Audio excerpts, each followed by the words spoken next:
Okay, well, good morning. It's still morning, Denver time. Good morning, everyone. And thank you again so much for being here. We're going to get started with our next session, a critical psychology perspective on addiction, which has 3 parts. As a reminder, if you are seeking continuing education credits for this presentation, make sure that you sign in on the second sheet back there, including your sign-in time. And by Zoom, we have your log already. The continuing education credit requirements require that you be here for the entire session, either staying logged on to Zoom if you are on Zoom, or remaining here for the entire session, save for the scheduled breaks if you are here in person. So to make sure you sign in, make sure that you stay for the entire time if you're seeking CEs.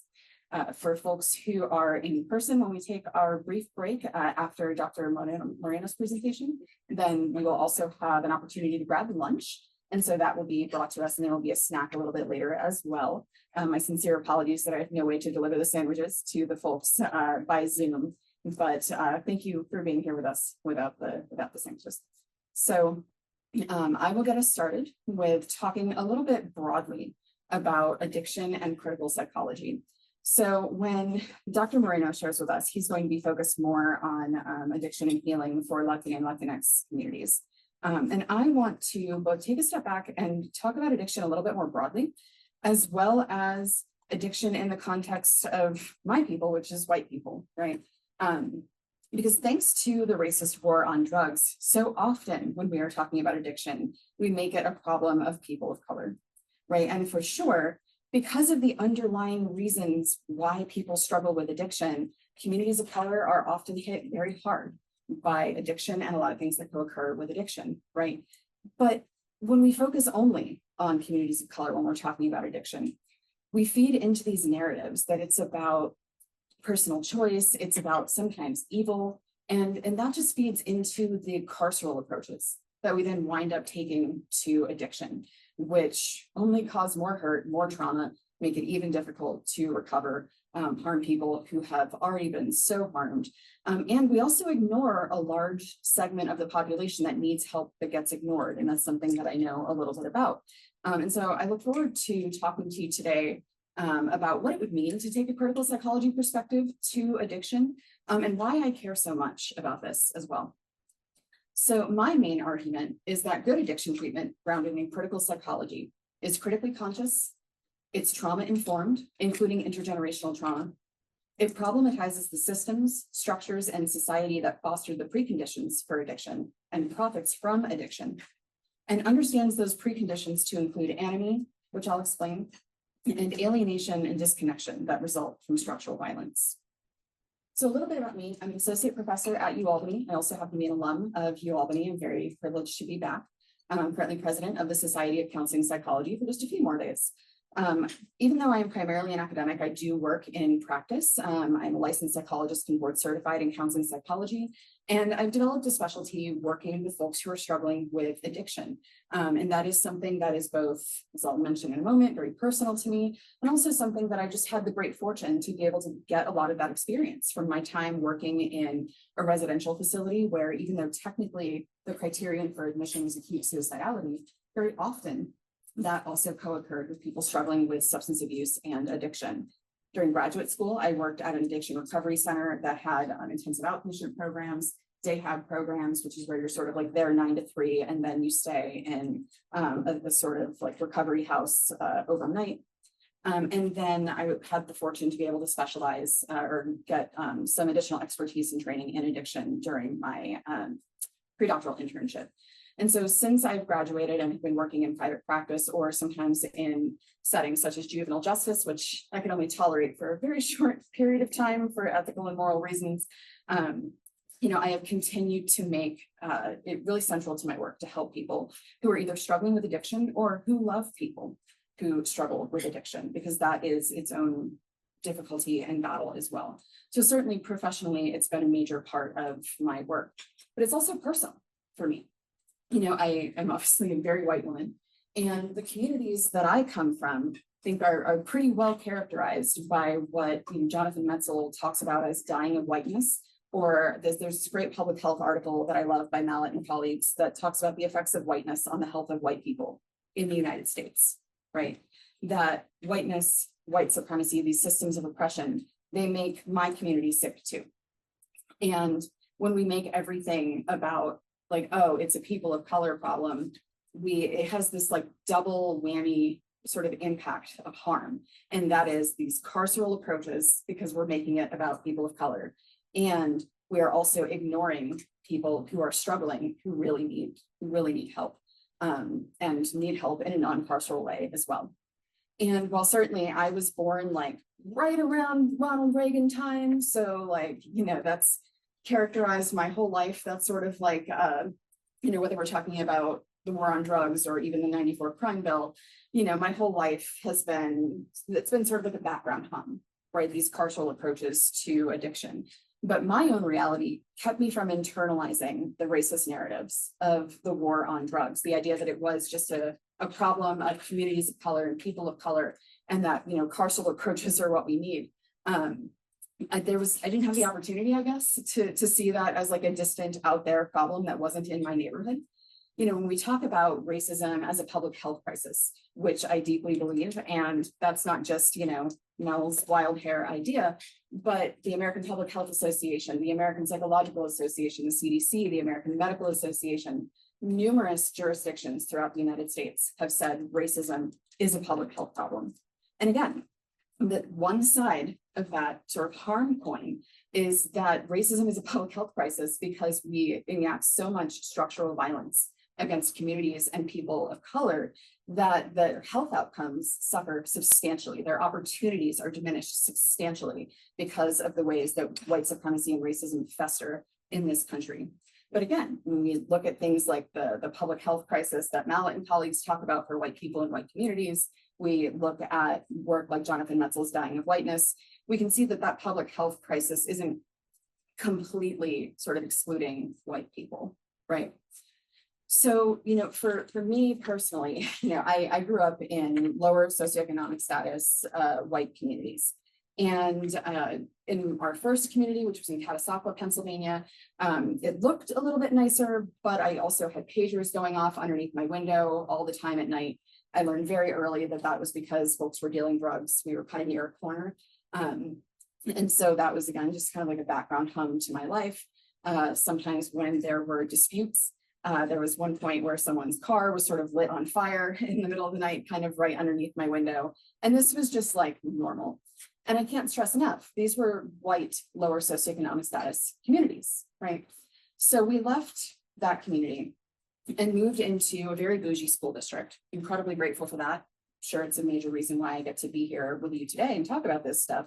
But in some ways, the problem was actually worse. We were actually kind of missed zone. We weren't supposed to be in that bougie school district by our zip code.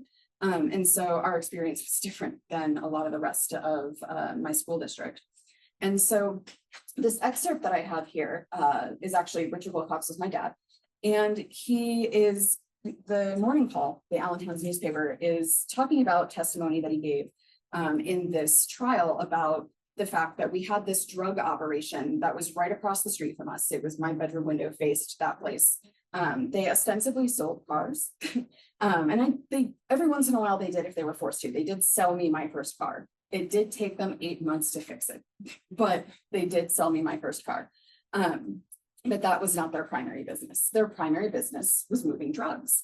And after we moved in, so kind of like concerned about what this would mean, my mom, my dad, others in the neighborhood as well would routinely contact the police like, hey, can you help us? Because like, there's some stuff going on here and we've got young kids and like, this is not great. And no one would listen, right? Being a lower socioeconomic status white community, the police were not concerned about the drugs in our community. Later, we find out that the police are actually very aware and like benefiting from this, the operations going on as well, which again is why I don't have any like Pollyanna ideas about the police. This is just kind of always my experience.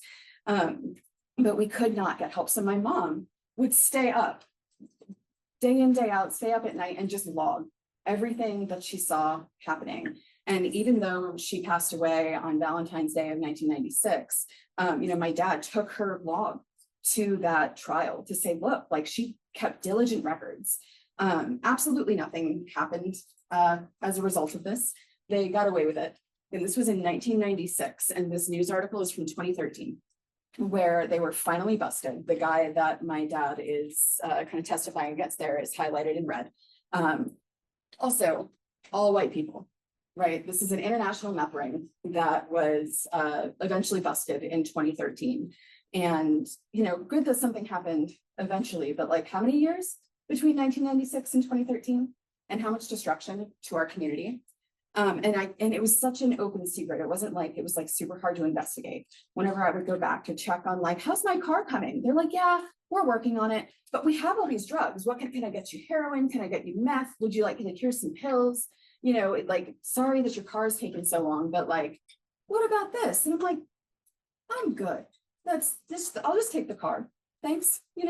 Al-Anon is my program. So like, thankfully from an early age, I was like, no, I'm going to go like the over control route, not necessarily the substance use route. And so, my experience as a young person was that drugs are all over in my community, and the police aren't helping us, and we're just letting the destruction happen. Then as I got older, and the folks in my community, the folks close to my community, of course, struggled with significant substance use concerns.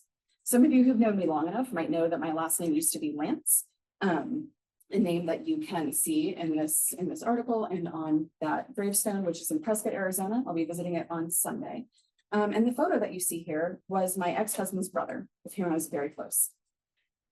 Substantial amounts of drug use were very, very common in my community. And, it was just something that you didn't question. The fact that I questioned it, the fact that I expressed concern was kind of aberrant. I don't know why they kept me around, because I was just constantly like, y'all know this is really bad, right? Which is a total buzzkill at a party. So I truly don't know why my friends kept me around, but I expressed a lot of concern to a lot of people. I tried to express concern to adults that like, look, something really bad is going to happen. And then eventually something really bad happened. So my ex-brother-in-law, Corey, I was killed at 19 in a DUI. And specifically, he was in a car with 3 other young men. And they were all high, they were all drunk. They were going something like 99 miles an hour down a 25-mile-per-hour road in a kind of suburban, windy part of Allentown, Pennsylvania. And Corey was the only one who didn't survive the accident. Some folks had injuries, yet some folks kind of walked away. And I found this excerpt recently from an article in the Morning Call about it. And I actually really appreciated this, because the article is about the young man who wound up going to juvie for purportedly driving. That's a longer story for a different day.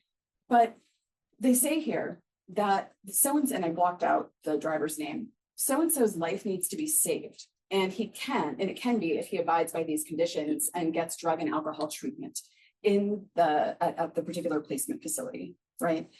It would be really easy to demonize someone who takes a life. Like, it would be really easy for me to demonize someone who took Corey's life, because it was devastating and utterly destructive to my in-laws' family.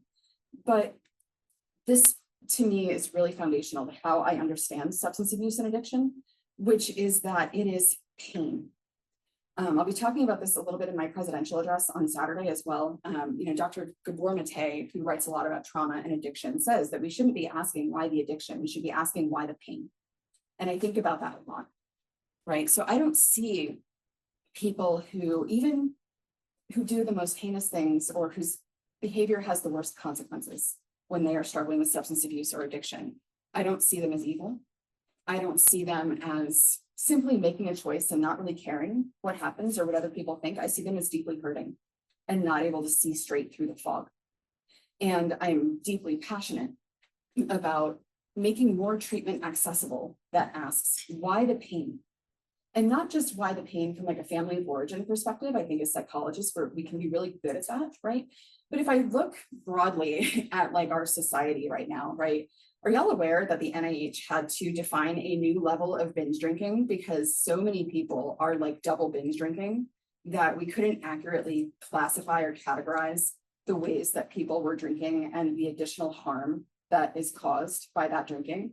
So now we have a whole additional layer or level of binge drinking that, gosh, I want to say it's something like 10 drinks in one sitting. It's a lot. And that's not just an individual problem. That says something about our health as a society. And if that many people are struggling that substantially with substance use concerns, with other addiction concerns, sports betting right now that that has become widely available, it is absolutely ruining lives, right? It's not just about the chemical, there's an underlying mechanism. The pain is about more than just that one person, and it's not just about like, oh, I get addicted to this chemical because there's something inherently hooking about the chemical. There is some pain that we are seeking to numb. And if this many people are seeking to numb that much pain, then what's in the water? From a public health perspective, what's in the water? If that many people are struggling with that much pain, we need to zoom out and be able to say, what's going on that we have this many people who are hurting so much? I'm going to jump ahead a little bit because I know I want to make sure that we have time for our later parts. But a core part of my argument, and again, I'm going to talk about this a lot more on Saturday, is that white supremacist patriarchal capitalism traumatizes and sickens us all. And until we can actually do something about the root cause of our distress, then we're just going to keep trying to, I don't know, play whack-a-mole with these addictions. And we are going to cause more harm to people who are already struggling with pain by not seeing systemic and structural causes. And, again, I jumped ahead a little bit, but like here in this slide, I have just a couple of examples of headlines from the news recently about the ways that you can just kind of see, like, we're not doing super hot as a society, right? And we have the way that we do our narratives about the quote unquote drug problem or the drug crisis. We tend to say it's an opioid problem. It's an opioid crisis. It's a methamphetamine crisis rather than it's an addiction crisis. And we get misdirected when we do that too, because if we sort of like, again, thinking about it from like a whack-a-mole perspective, if we sort of like stuff that opioid mole down, we're like able to get that, it's just going to pop back up as something else because people are still in pain and they still need to do something with and about that pain, right? So we really lose the thread when we focus on just the particular drug itself. And we also lose the thread that there are some non-chemical addictions that are destroying people's lives. As I've learned more and more about the current crisis of romance scams, which I've also had, unfortunately, the opportunity to sort of like witness up close with family, it functions very much like addiction. People cannot stop. They lose their ability to think rationally about the situation. People try to intervene and they double down. They lose everything. It has pushed people to suicide. Right? And when we don't think about the process of addiction and the pain that people are trying to numb and what function the addiction is serving in people's lives, then we really lose an opportunity to help people heal, to help people be liberated from the things that are causing them that pain. So what might it look like to conceptualize this crisis and individuals suffering from it from a critical psychology lens? Critical psychology is an umbrella term. There isn't necessarily a unified definition, but it has its roots in critical theory, which is a philosophical tradition that emphasizes analysis of power and oppression, as well as the transformation of society toward equity and justice. Any critical theory grounded approach is going to center the critique of mainstream oppressive forces and highlight the pernicious ways by which power structures or decides what is truth, knowledge, and legitimate ideology. So critical psychology emphasizes critiquing the status quo within and outside of psychology itself and highlighting the role of oppressive systems and conditions. It's a framework for understanding how white supremacy, racism, capitalism, and colonialism have shaped both the field of psychology and human suffering. And it's also a framework for moving away from adaptation to and enablement of oppressive conditions toward a psychology of liberation and healing. I think it's really important for us as psychologists, and especially counseling psychologists, to have the critical framework of anomie, which is a concept that comes out of critical theory. And that refers to alienation and purposelessness that results in significant mental health and social detriments, and that results from a breakdown of society and its connections. So it's both something that an individual person can be affected by, but it's also something that's in our psychological water, right? Because we're talking about something happening at the societal level that is sickening individuals. And I think this is arguably a way better way of understanding the factors that have facilitated us as a society getting to this point with both substance use issues and things that function just like addiction, even if they're not chemical, and getting to a breaking point with those things as a society. I think very related to that, the structural competence perspective gives us an important frame for contextualizing why the pain, right? Why the pain and why the pain even at the systemic and structural level. And so this is basically a critical grounded public health model for psychology that really urges us to understand the history and the context, much of which has often been kept from us, that helps inform why people structure or suffer. So there are 5 principles of structural competence: recognizing the structures, such as oppressive structures, that shape clinical interactions, why this person needs help at all; developing an extra clinical language of structure. I always say when I teach about cognitive assessment, I'm also teaching about the history of redlining. That's not psychological literature or a psychological term, but I shouldn't be teaching cognitive assessment without it, right? Rearticulating cultural presentations in structural terms, observing and imagining structural intervention, and developing structural humility, which refers to the fact that our profession doesn't have all the answers, right? We need to work interdisciplinarily. We need to learn from one another. And I think crucial to understanding addiction in particular is structural violence and structural vulnerability. Structural violence refers to avoidable harm, such as unmet basic needs caused by oppressive systems, economic, political, legal, to individuals and communities that inhibit or even prohibit their ability to reach their human potential. Structural vulnerability is the outcome of that. It's the consequence of that violence, increased risk of poor outcomes at the individual, family, and community level as a result of that violence. And crucially, that, while we can put Band-Aids on things and we can help people cope, we can't just fix it with individual interventions alone. We have to stop the harm. And the harm is happening at upstream levels, not just at the individual level. We know that there is a substantial literature that connects adverse childhood experiences to substance use, addiction, depression, anxiety. And to me, I see adverse childhood experiences as very linked to structural violence, because who's most likely to experience those adverse childhood experiences as a result of that structural violence? And these get passed down intergenerationally on top of it, right? If we had this much empirical data about literally anything else, it would be an all hands on deck public health crisis. But because it's really hard for us to look at adverse childhood experience and structural violence, we just kind of pretend that extraordinary research doesn't exist, even though we have so much data. This is something that Nadine Burke-Harris talks about in her book, The Deepest Well, and in her TED Talk, both the fact that we have all this incredible research and the fact that we don't seem to like to talk about it very much. And what's that about, right? And it's really crucial to understand that ACEs literature, and then once again, I would argue, especially for understanding addiction, because we talk about why the pain and why do I need something to numb? Why do I need something to distract? Why do I need something to change the way that I feel? And a lot of that has to do with the fact that when we are suffering the consequences of adverse childhood experiences, when we're suffering the consequences of racism, when we're suffering the consequences of heterosexism, xenophobia, living in, as we were just talking about earlier, in a culture where you're constantly in danger as an immigrant to this country, and you're in danger literally, and also, I would imagine, turning on the television is stressful.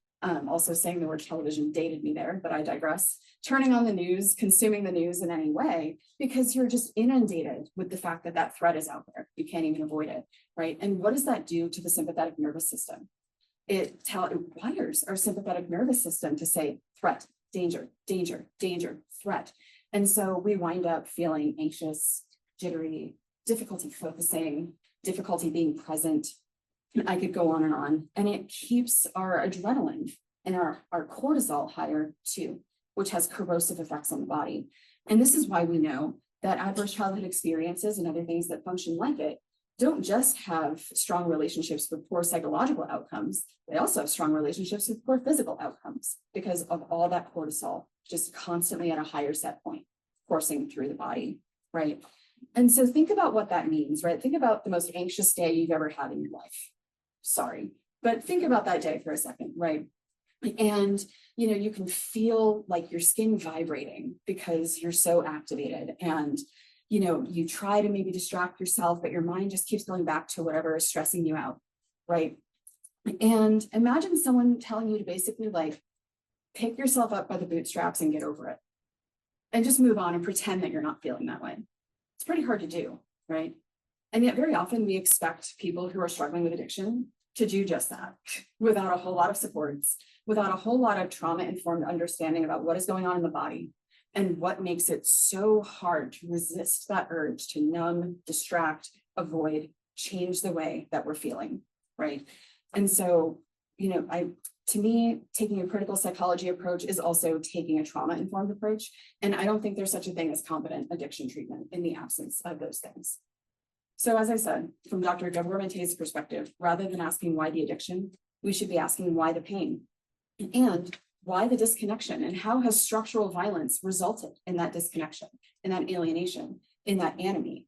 In his TED Talk, Johan Hari talks about Bruce Alexander's Rat Park, which if you're not familiar, I don't have time to go into it today, but if you haven't read about it, I would hope that if you did, it would upend how we understand addiction, and you would see the problems with how so much addiction research has historically been done. You know, we stick mice in a cage by themselves, give them nothing but opioids, and then we're like, wow, they got addicted. It's like, yeah, they had literally nothing except the opioids. There is a metaphor in there for structural violence, right? But from that, Hari says the opposite of addiction is connection. And so why the pain? Why the disconnection? Why the alienation? Why the enemy?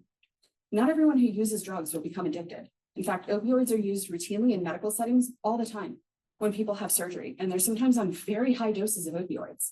And then they leave the hospital and they're fine, right? There are lots of vets who came back from Vietnam. There are lots who came back addicted, but there were also lots who weren't, despite straight up using heroin during that time.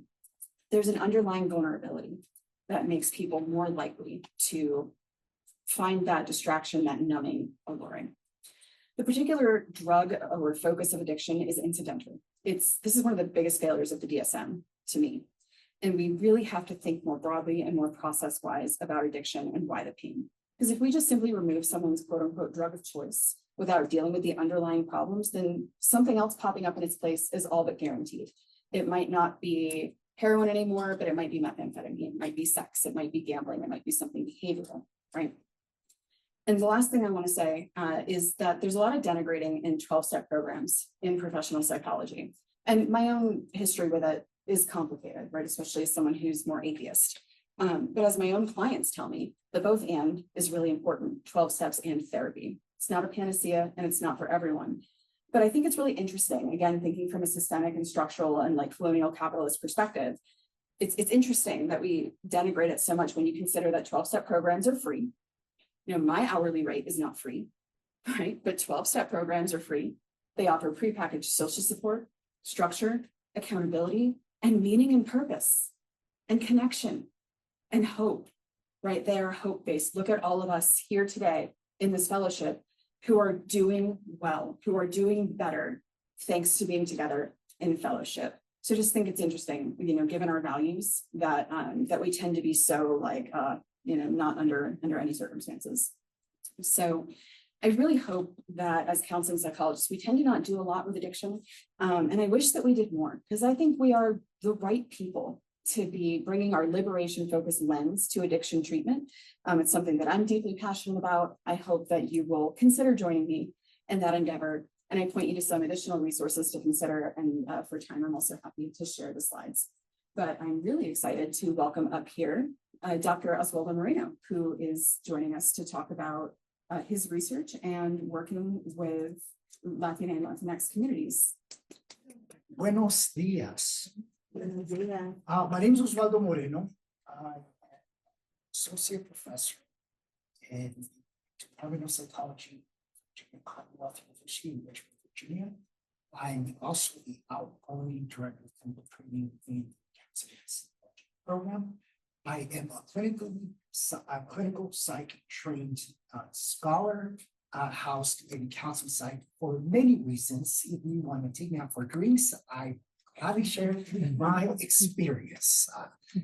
And so I really appreciate the invitation with from Dr. Wilcox, as well as Dr. Salaya, who recommended my name for this topic. And so I move things around. I'm supposed to be with the minority fellows students right now. So from here, I'm jumping over there as well. But when I saw the topic, especially in the times we're living in, and with all these executive orders that are going on, that are impacting our communities, even as recent as a couple of weeks ago with the recent executive order on harm reduction. I had to be here. I would say, and I want to congratulate you all. It feels so great to be in a space where this is being discussed. It feels so great to be in this space even before the big overall conference.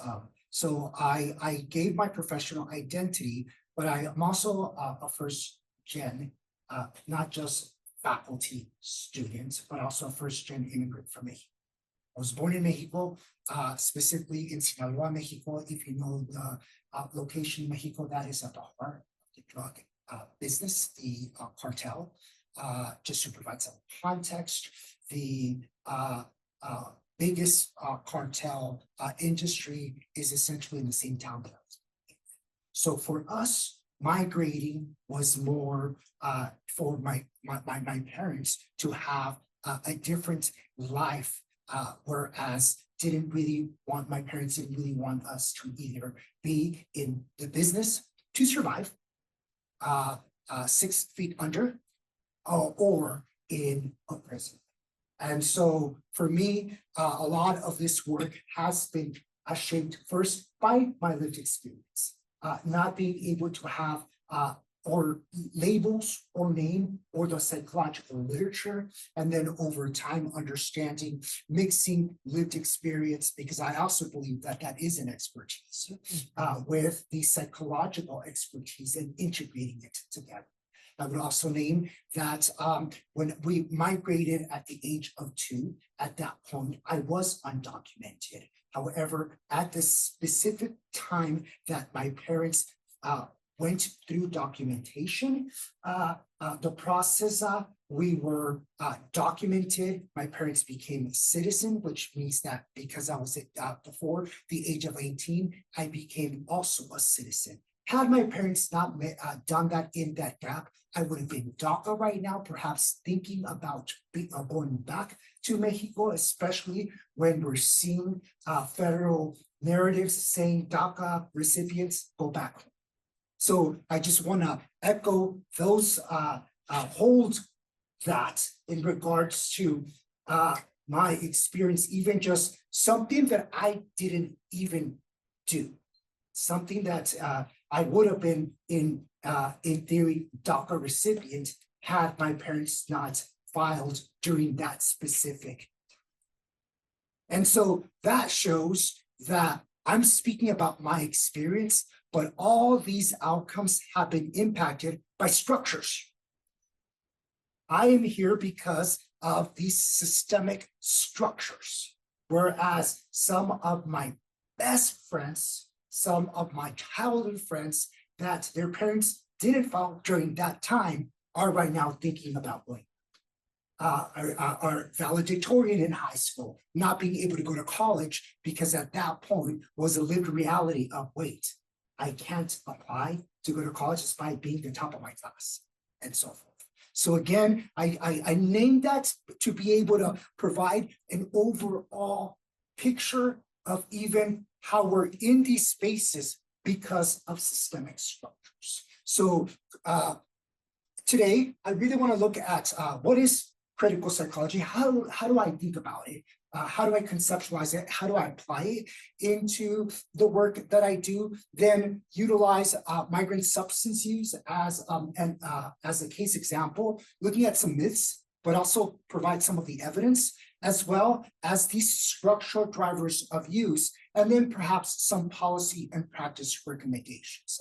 And also will name throughout, also thinking and inviting us to, even just when we write about, when we do this work, is what are we looking at? Are we still looking at it at the individual level, neglecting the structural level? One good example that I always say is, can we just stop talking about race and start naming institutional racism? Can, like, I yet in 2025 am mind blown when I see racial comparisons with no context to the overall structures of those differences. I I'm yet to like still get mind blown to see when I see and I read about sex, but we're not really talking about institutional sexism. So one of the things that I invite even us all, I always invite our students, all right, you're interested in race, what do you know about institutional racism? And how does that connect with the overall story? Because it is a story. We are storytellers. We're utilizing the literature, our evidence, our research to tell a story. So what story are we telling? Are we focusing just at the individual level, or are we really looking at it from this institutional level? And the aim is to challenge this dominant narrative, even in our field of psychology, that pathologizes individuals, in my case, migrants, and highlights how structural policies, institutional racism, systemic inequalities drive use or outcomes. So how do I think about critical psychology? Well, I see it as a four-step approach. The first one, it challenges the mainstream psychology individualistic focus. Yes, we are looking at individuals. Yes, we're looking at mind, behavior, affect. And we can't just look at it siloed just at the individual level. The second one is really looking at it from emphasizing power, inequality, oppression. And then the third level is seeking to depathologize distress and locate it in social political context. And then the fourth one, really advocating for social change, not just either in clinical or research interventions. I'll name that when I was a graduate student in placements, one of my biggest struggles with CPT was focusing on irrational thoughts. Really, because that is just the focal point, first Shemi would say. We're gonna, in a privileged space that we're gonna call therapy, we're gonna tell them to change that thought when we're then gonna ask them to go back to a lived reality of these structures of oppression. So it's really just on the thought at the individual level, neglecting all the systemic structures that perhaps are maybe at that point, it's irrational for someone that is privileged, but it's very rational for someone that lives in these social structures. So even as I think about some of our clinical approaches that we have in place now, it's really thinking about it from, yes, what we have in place, but always connecting it to these systemic structures with the understanding of power, inequality, oppression, and depathologize. So there's a situation and there's a problem that it exists. The first one is the current situation in today's time that we still see is that not all social conditions are the same. Can we agree that? Second, which leads to the first problem. Systemic structures are Western, Eurocentric approach. A lot of our theories in psychology are very Western, Eurocentric focus. Even as we talk about, we hear the lovely words of equity, diversity, inclusion. Yeah, it sounds lovely, but what structure is backing that up? Because if not, those are just tokenized words, right? We all saw it a couple of years ago where this was a very, really focusing on recruitment, retention. Yeah, but what systemic structures are backing up this? Because at the end of the day, the problem still exists. The systemic structures that we utilize, how we think about this, that we enter are still very Western European centric, which leads to the second problem that not all operate through Western and European centricism. A lot of our communities, a lot of us don't operate through these worldviews, which then leads to the third problem that those that are minoritized by these frames are therefore oppressed. And so one of the ways when I think about critical psychology, I always like to connect it to the social determinants of the health frames. I use a lot of the Healthy People 2030 examples of the 5 categories of the social determinants of health, really looking at economic stability, health and healthcare, social and community context, neighborhood and built environment. So for example, if someone's sick, I'm not just going to focus or just label illness, but rather connecting it to the social determinant structure of health and healthcare. Right. So it's not just about, oh, you're sick, oh, you are depressed. What systemic structure perhaps is leading and impacting this depression or this presenting concern that is at the table? So for me, when I think about critical psychology and I'm thinking about these structures, I'm always connecting it to these social determinants of health domains. Why do I say that? Well, we briefly touched on it a couple of minutes ago. The negative and positive impact of social determinants of health accumulate over a lifetime after a person's life course and are passed down through future generations. WHO says that about 75% of health and inequalities and differences in outcomes could be considered unfair. They are potentially avoidable, and as a result are labeled as health inequalities. And these outcomes are avoidable, unfair, and unjust. The MDH Health Equity Report highlights that the structural racism is cited as a main source of health inequalities.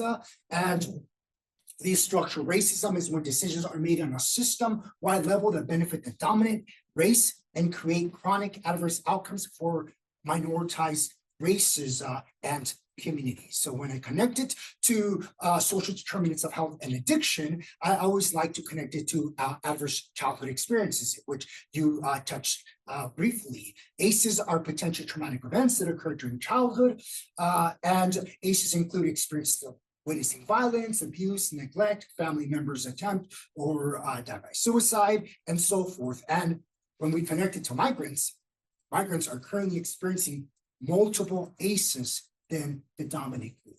And many times we focus on the current state of the moment, but ACEs has to always be looked at pre-migration, during migration, and post-migration. Many times as an immigrant health scholar, many times I see a lot of work that's focused on post-migration, but we don't talk about during migration or even why they're here pre-migration. So for some risk factors of pre-migration, like conflict, poverty, poor healthcare, trauma, food insecurity. But reality, when I see some of that work that's being done as a risk factor, I'm wondering, why are we talking about it from the social determinants of health indicators? Why are we talking about conflict? Why are we talking about conflict and not about political stability or instability? Why are we talking about perhaps class when we should be talking about economic conditions? Why? Because again, in the story, we're focusing on the individual and not on the structure. So that's pre-migration. During migration, injury, exploitation, unsafe travel, lack of shelter, trauma. Well, why are we focusing on those risks when we should be looking at like legal protection, safety of transit, access to food, water, healthcare? And then post-migration, discrimination, legal insecurity, job, housing, stability, stress, discrimination, microaggressions, when we should be looking at the immigration policies at play right now, when we should be talking about these executive orders that are going on literally right now. So I would invite us, and can we stop focusing, can we stop the risks and really start looking at structure? So another model that I always like to integrate as well, especially with substance use, is a social ecological model. It starts at the individual, then it's interpersonal, then community, and then societal. It's essentially looking at the context, right? Really looking at it, similar to Bronfman's ecological systems model, but really connecting it to the substance use and addictive behaviors. One of the reasons that we focus a lot on this social ecological model is because substance use and just overall prevention programs typically focus on a single level. They focus on a single level of SCM, mainly at the individual and the interpersonal. And when in reality, we should be looking at it across multiple levels. When discussing the social determinants of health, it's very common to use the term upstream as well as downstream to refer to the levels of SCM. Downstream, it's towards the individual, where upstream, it's more towards the societal. Upstream refers to policy changes, large-scale prevention efforts. Downstream is looking at treatment program for the individual. So many times, right, even in research, in practice, in whatever we do, many times we've been trained to look at it at the downstream effect. Just focus, even just our practicums, how we train as an outgoing DCT, I always think about, man, we're really training on the downstream effect, neglecting the upstream effect. So to a degree, we're just putting a Band-Aid and not really talking about what the harm that's being done at the upstream effect. So when we do research, right, we ought to be having policy implications, upstream implications, not just the clinical research interventions at the individual community level, because that's a downstream effect. And I thought about, should I say it? Why are we here? Immigration health, mental health, they're political. I understand that as psychologists, our work is apolitical, but immigration health and mental health is very political. We want data. We want, let me just show you some of the intersections in politics around migration and substance use. Ahead of midterms, Fox News blames migrants for fentanyl crisis. A lot of the narrative puts the blame at the individual to benefit the structure, when we should be really focusing the story on the structure to help aid the individual. Follow me? And if I find if journalism, if a lot of the misinformation is happening, is because the focal point is at the individual and they're trying to find solutions for the structure. When the focal point, this is where we need to use our expertise, our skill sets, our narrative to have the focal point on the structure to then have a benefit for the individual in the community. Because a lot of these is putting the focal point at the individual, trying to use those of trying to preserve these dominant structures. So I'll say it again. Immigration health, mental health, I would even add addiction, is political.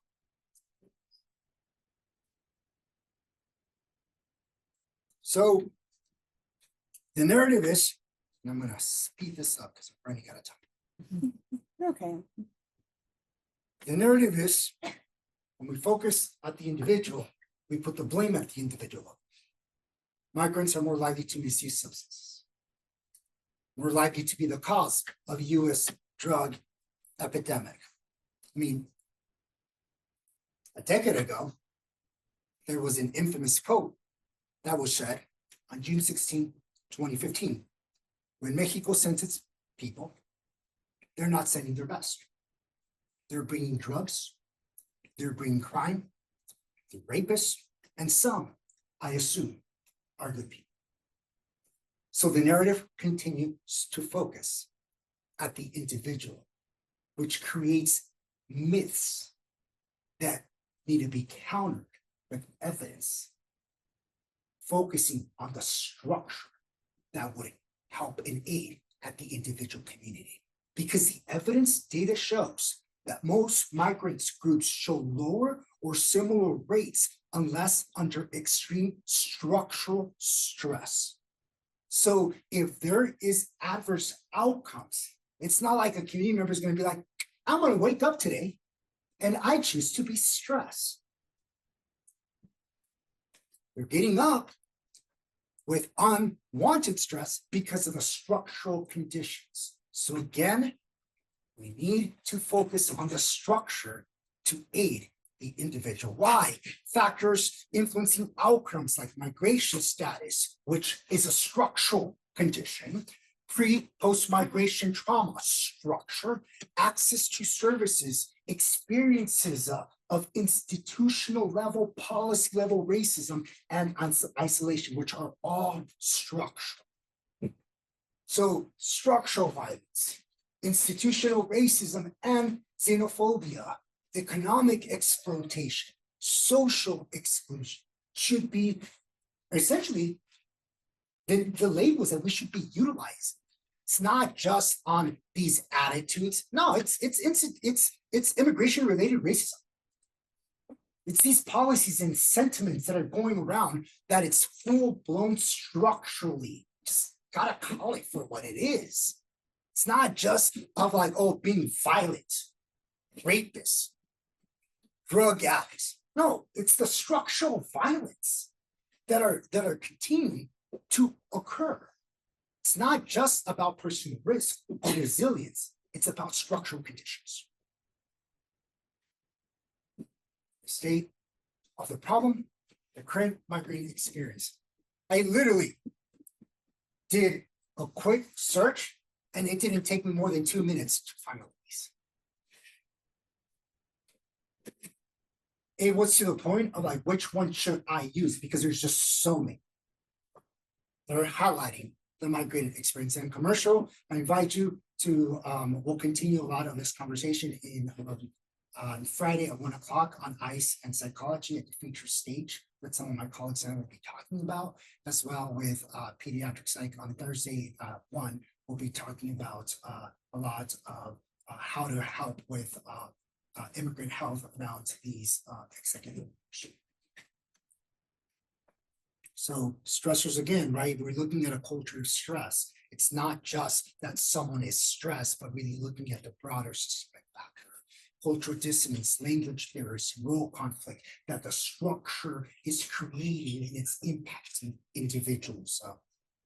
So critical psychology in action to me, how it helps, it frames adverse outcomes or substance use as adaptive and resistant behavior. It promotes decolonized language, frameworks, systems, attitudes, and really focuses on community-based care, which I really, Julia, yours was like powerful. It's a great example of this. It rejects punitive models, languages, and supports essentially harm reduction. It encourages migrant agency in designing solutions, which is for me why I asked that question, because I don't want to be in my privileged positionality now, trying to find solutions when we can just bring in community, uplift, affirm community. They have the lived experience, expertise to be able to also come together for these solutions. For me, that's critical psychology. And so for policy, research, practice recommendations, we do need trauma-informed, culturally safe care. We do need community-led harm reduction. We do need legal status protection and advocacy. We do need mental health as a human right issue. We do need funds that are culturally specific for recovery programs, not executive orders that are doing the opposite. Critical psychology, again, insists on the systemic solutions, not just on individual bandages. As psychologists, I invite us not just to bring in bandages to our space, but rather find these critical systemic solutions, decriminalizing survival strategies, dismantling xenophobic systems, and include migrants in research practice, again, using Julia's example. We must treat the wound, not just the symptom. We must, and while we're doing that, we need to get to the root of it and pull those weeds out. That for me is critical psychology in action. Thank you.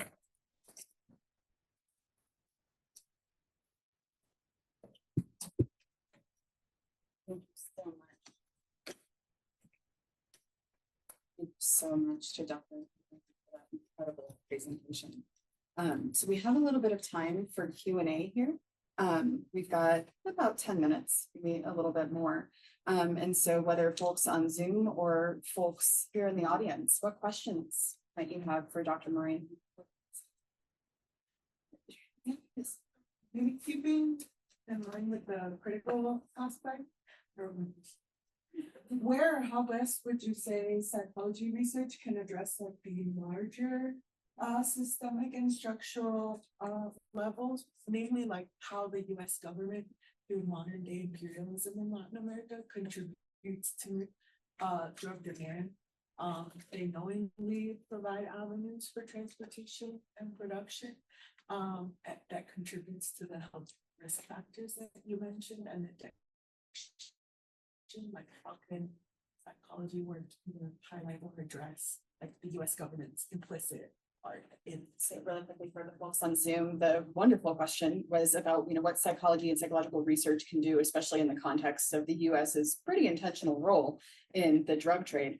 Some really great Behind the Bastards podcasts on that walk through with all the receipts the US's role in the drug crisis. And so especially in that systemic and structural context, what can psychological research do? I feel like you do a much better job of this than me. So would you be willing to take this? I mean, I'll speak to you, but if you'd be willing to give.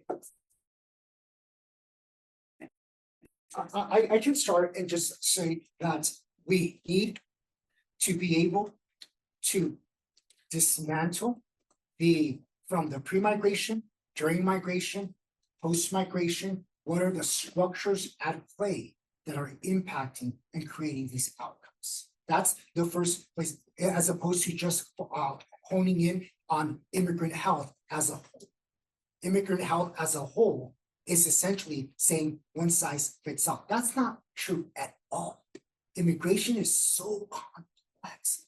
And we're not even like focusing on refugee. That's a whole different, because there's a lot of structural, legal, policy related factors. And if we connect those to what are the structural level policies that have impacted these, if we focus on that, to me, that is telling more critical psych action, research, policy. And the other thing about policy is that many times we think of policy at a large scale. Right? Policy can just be at the community level. It could be at the where you're it could even be in your own program, your own department, your own institution, your own clinical placement, where you work, where you live. Right? Many times we try to go broad. So the SCM model, to me, highlights that policy can be at every single, because there's structures, right? So for me, that's what I would say would be the thinking about dismantling, decategorizing, because it's not a one size fits all approach, but always asking, knowing history, knowing some of that work. And then the other piece that I would say, as we are all big, I would argue, I would like to believe, on all this work has to be policy implications. But we're not trained on policy. We don't take coursework on policy. So one of the things that I would invite all of us to do, if we can, is find spaces that we're all, this is where interdisciplinary, transdisciplinary comes in, right? Have spaces to be able to be trained on policy, or having someone at the table that can speak to them. We just did a community needs assessment for Spanish-speaking migrant communities in the Richmond area. And we had a policymaker, and then we also had some stakeholders, some politicians at the table, because we wanted them to hear it. And then when they're back, right, it's utilizing some of this. I can't speak to it. I had to be trained on it, because in my training, it was about pathologizing. Right. That's a really beautiful answer. And I wholeheartedly co-sign everything that Dr. Moreno said. And especially the fact that there's so much training that we just don't get. We don't get training on policy. We don't get training on really thinking at the systemic and structural level and shifting our language in that direction too, right? Like how we label things matters. And so when we just sort of look at the individual outcome, or maybe the family of origin, and our language is just at that level. We're not asking, well, okay, why was this person in this situation? Why was this family in this situation, right? And we need to be asking more, what systems and structures closed doors of opportunity for this person, for their family, for their neighborhood, for their community, that funneled them toward this path, where now we're looking at these individual negative outcomes, right? As you were talking, I was thinking about in that structural competence article that I showed a screenshot of, we have a sort of map of like how you might conceptualize at the structural level. And we start with like, here's how we typically do it. If we get a little bit more complex, here's what the next level looks like, until we get to that place that's like, you know, we're talking about like NAFTA, and we're talking about like all of these policy decisions that closed doors of opportunity for people intergenerationally, so that you can actually chart the path like a policy genogram for how did we get from these policy decisions here to this person sitting in my office struggling today, or this group of people that I'm trying to understand through research, right? And we need to be able to make those connections. But if you never learned policy in the process sense, how does policy work? What does it mean? Thinking about it at multiple levels. And we never learned our accurate history, right? Because, you know, who tells history? Who writes history? And who's trying to legislate history constantly right now as we speak? Because if we tried to truth tell, then they want to try to legislate that away, right? And there's a reason why they want to keep that true history from us. And so we don't learn it, and then we got to go back and learn it in order to do that genogram, right? And if we don't get that in grad school, you know, I hear a lot of like, well, that's not our job in psychology education. Well, then whose job is it? Because of our miseducation system, it's not going to come any sooner. When grad students show up at our door to get their graduate education in psychology, they have intentionally had that history withheld from them, unless they are lucky they learned it through their families who weren't going to stand by that miseducation, or they somehow sought it out themselves to find that, right? So we have to make it our job, because otherwise we're not going to know what structures we should be examining when we are engaging in research. We're not going to know what structural determinants of health we should be trying to center to contextualize those downstream outcomes. And we're not going to be able to contextualize our clients in the clinical sense. Can I add one more thing? Yeah, please. I think the other piece is even just like not being trained within like policy, but also within history, right? I feel like a lot of the work that we do is embedded on history as well. So one of the things as with our team that we do when we're looking at, for example, just structures, policies, and so forth, one of the first places that we always have to ask ourselves is, what's that structure was created for whom? And whom, whether intentional or not, was missing, right? Who is benefiting from this structure and who's being oppressed?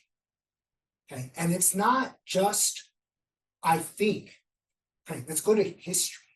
Let's bring data from that, right? And then that will lead, because many times we just care about significance, right? With outcomes, but we're not really, we're missing the big picture of the structure that led to it. Again, it's part of the story, because if not, if we dismiss that structure, the history of it, then we're just focusing at the individual.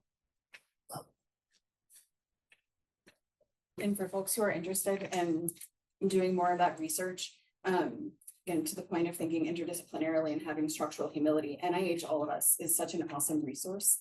And it is, you know, your institution has to develop an agreement with NIH to be able to use the data, but they're aiming to have 1 million participants.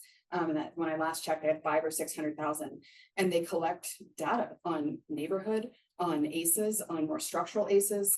They collect that, they collect individual health outcomes, they collect genetic evidence if you've got the ability to demonstrate that you have the competence to analyze that. So because the goal is to be able to take a structural determinants of health approach to things like mental health outcomes, substance use outcomes, and NIH makes that data available to researchers who are who have the expertise to use it. You just have to be, you know, asked to have your institution, you know, sign paperwork with the NIH that you're able to access it, and then it's freely available. And so we have tools available to us to be able to link those structural determinants of health with individual outcomes, and there's resources available to do it. But how often do we get trained on that stuff?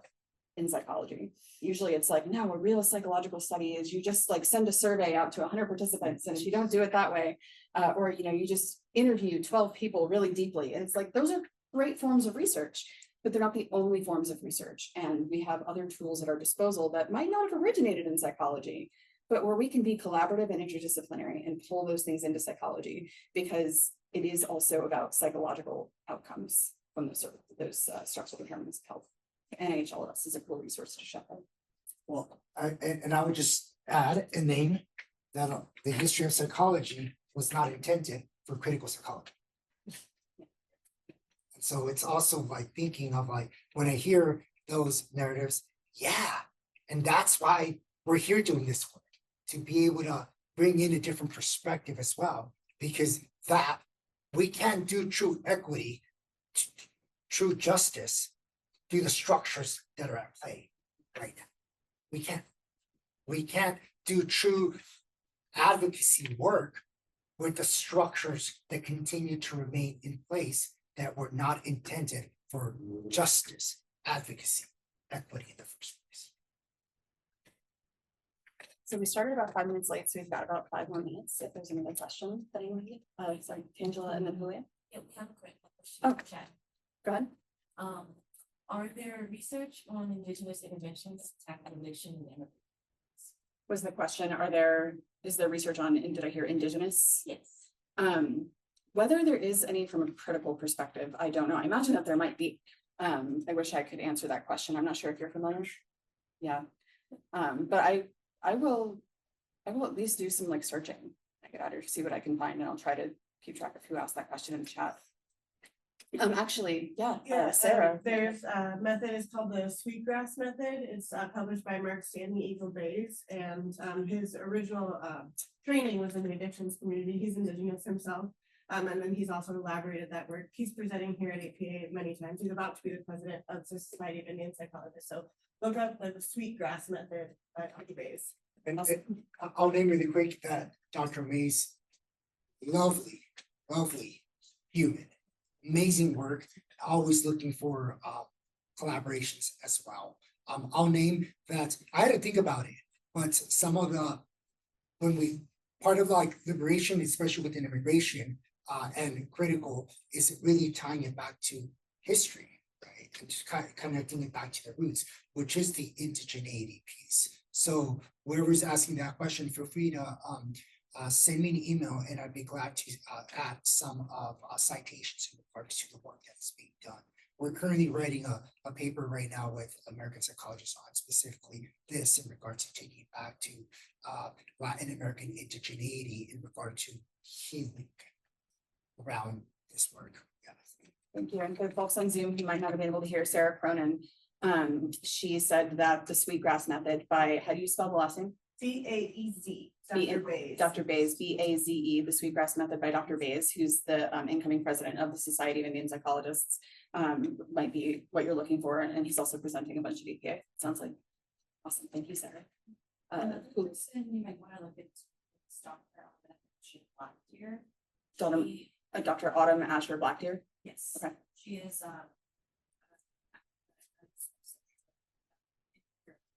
Awesome. Thank you. Julia? I have a former outgoing training director question. This work theoretically makes so much sense, right? We should be doing liberation work, critical, it's like, it just sucks. It's time consuming, it's long term. It sometimes, if you're really lucky, see results. You get called not a researcher. We don't get, because I think the system that maybe wasn't named in your presentation is the educational system, right? I think you touched that when you were speaking now, right? But our students, and you did too, right? Our students are not taught history, and they're taught how to get an A, right? From the moment they're 4, 3, whatever. How do you incentivize, how do you hold on, for one, because when this work sucks, and I asked that question for me too, but how do you hold on, and then and 2, how do you incentivize students to participate in research, in because I think for me, it's when I answer it for me, I think I wouldn't sleep at night any other way. I just wouldn't. but it's hard for me to relay that to others, right? Who particularly exist in systems that are really crappy when you think of this. But just in case folks couldn't hear, Julia essentially asked, given the nature of oppression within educational systems, right, and the ways that we are incentivized to do other work that is not this and disincentivized from doing this work, the fact that the work in and of itself is hard, that can be really hard to incentivize students to do it as well. You know, how do you engage in this kind of work in the training context? And you directed that to Dr. Moreno. Yeah, I'm gonna be honing in a little bit of the training aspect at the licensed psychology future on Friday, and to adapt it to this, I'm always on the C's approach. It's not, so the first one, for example, is really creating a culture. It's not about what we do, because that's performing, but rather who we are. I don't do this. I am this. This is culture, values, belief, practices, traditions, not mine.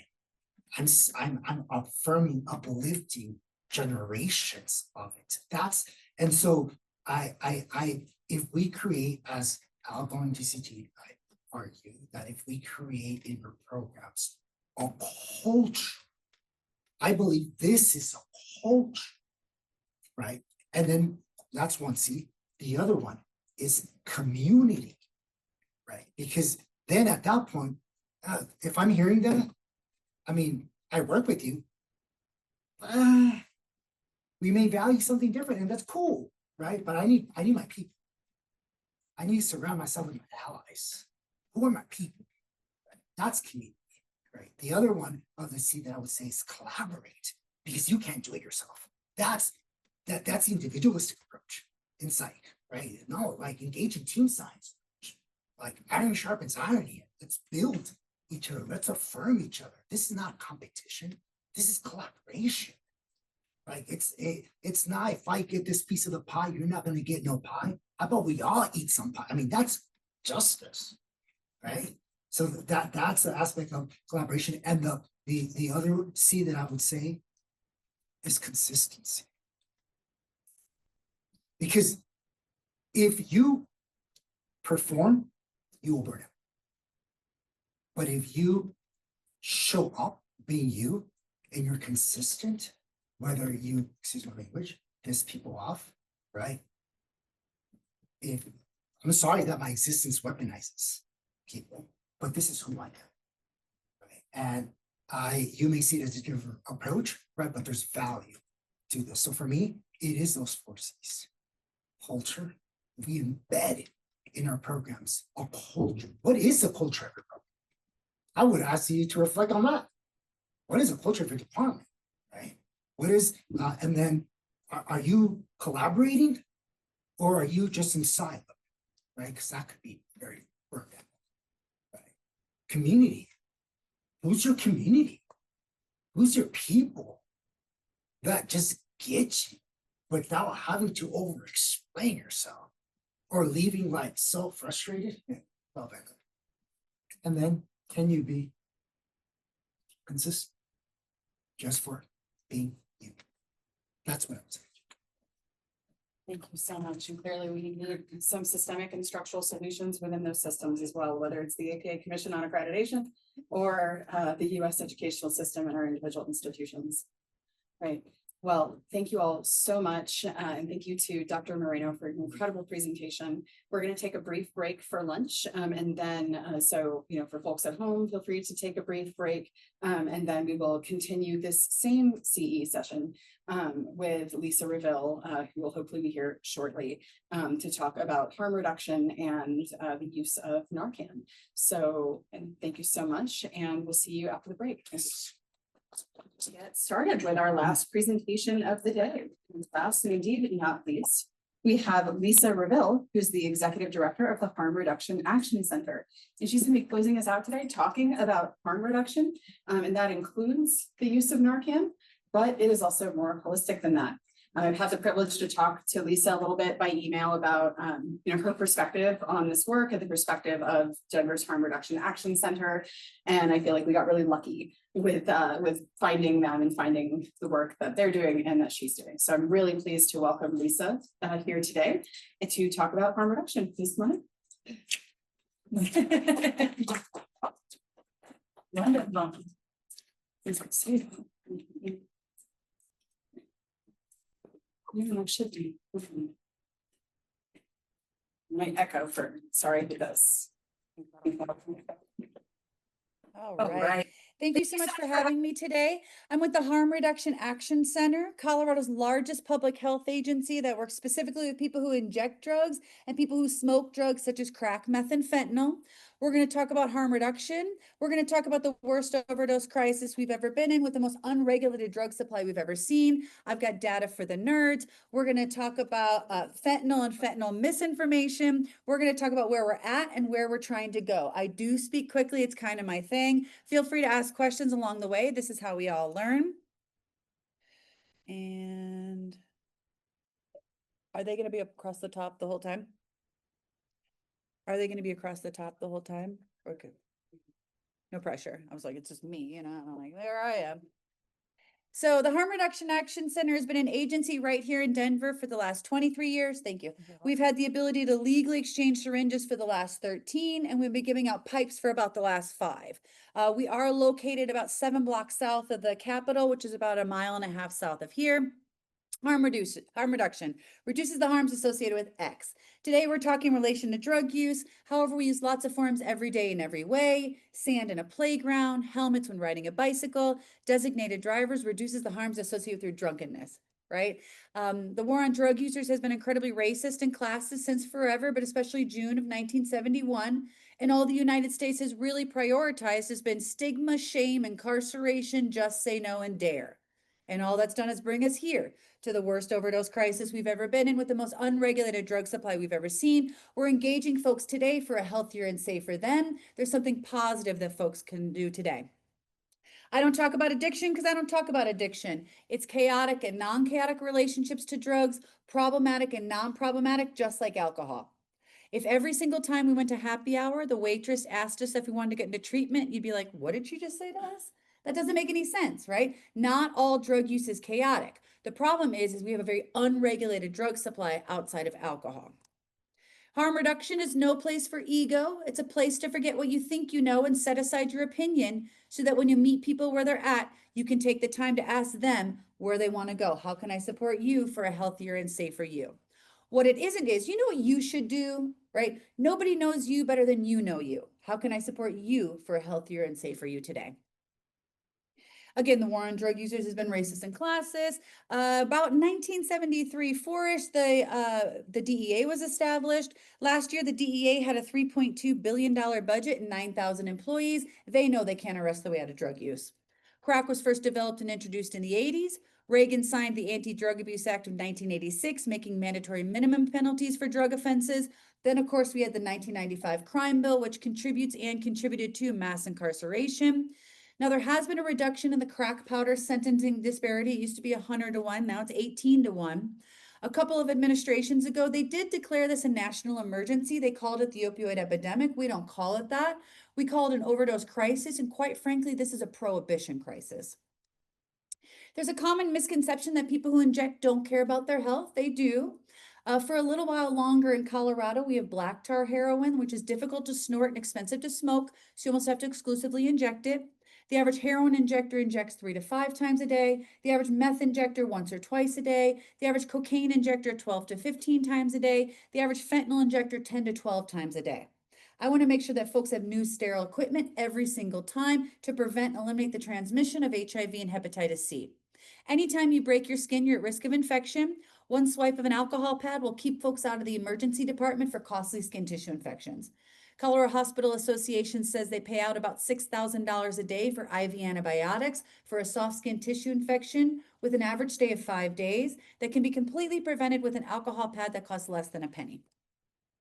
So fun facts about syringe access programs. They're currently happening in 40 states and 93 countries around the world. Anybody have one in their state that you know of? Okay. So there's a lot of fun facts, obviously. Reduces injection-related diseases such as HIV and hepatitis C. There are no bigger health nerds in the world than people who inject and healthcare providers. But we also know people who inject and healthcare providers have very tumultuous relationship. So that's why I'm here, right? Improves public safety. The state health department tells people to put used syringes in a coffee can, wrap them in duct tape, put them in the dumpster. Nobody feels good about that. Ours are incinerated at a program. Protection of law enforcement. We know that 1/3 of law enforcement officers nationally will be pricked by a syringe at some point in their career. 2/3 of that 1/3 will be pricked multiple times. It's actually 1 in 5 with Denver Police Department. So we've passed 2 statewide laws to promote proper disposal. I need folks coming across town and disposing with us, and to reduce needle stick injuries to law enforcement. So before law enforcement pats me down and asks if I have anything sharp, I say yes, they don't get pricked, I don't get charged. So those laws have been in effect in Colorado since 2012 and 2015. Taxpayer money savings. The average person is living 25 plus years with HIV. It's a manageable and chronic disease. However, it doesn't need to be so. Our needles cost a dime. And evidence-based. There's not many more rigorously tested best practices to treat chaotic and non-chaotic drug use as a health issue and not a moral issue. This is the magnification of a needle before one use, after one use, and after 6 uses, it starts to curve and shred. When you don't have a syringe access program in your community, it doesn't mean that folks aren't injecting. It means they're using that one on the right. So fentanyl. Fentanyl is a strong synthetic opioid that's been used in clinical settings for decades. It's partly responsible for the current overdose crisis in the US, combined with a lack of resources and the criminalization of people who use drugs.